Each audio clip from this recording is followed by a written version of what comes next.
Okay, this is the last video of the semester, last video for the choreography reel, and it is round one, fight, explain. And so the idea behind this was two things. First off, I had like a group of people that were going to help me out. So I wanted to do video games. Like when it was too art and you said like whatever you think is art and like it was very vague, like I always wanted to do like a video game style dance. That was the idea from the beginning. And I had a lot of people who were gonna like help me out and dancing it, not with me, but like dancing it for me. And then those choreographers fell through. So I had to switch it up and turn it into something else. So when Lish and Mira were like the only people who could help me based on time and commitment, I instantly thought of like a fighter video game as like my art.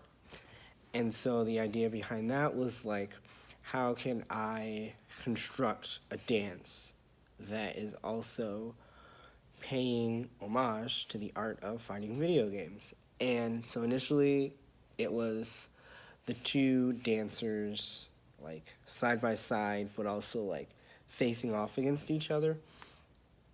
And then like there were two things that I wanted to do like for the dance. So the initial dance itself was slightly interactive, as in like the dancers would like fight each other here and there, but it was like mostly like taunts. So like one dancer is taunting the other, and then that induces the interactions.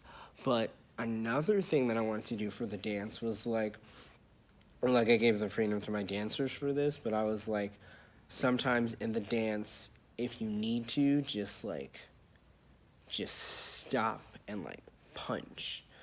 So that would be like, because it's like a fighting video game. So like the dancer is the character inside the game, so they're still being controlled. So it's like kind of external force, but not really. It's like the player is trying to figure out the controls. So sometimes they fumble, sometimes they mess up, and sometimes they just, spam the punch button. So I was like, you can totally do that. And then I also wanted them to like revert back to like the moving, like bobbing and weaving like back and forth as like the idle move that the fighter character does in the dancing game whenever they're not fighting, but they're always still moving. And that was the initial idea behind it, and then I just had to throw it together, and that is how I came up with round one, fight.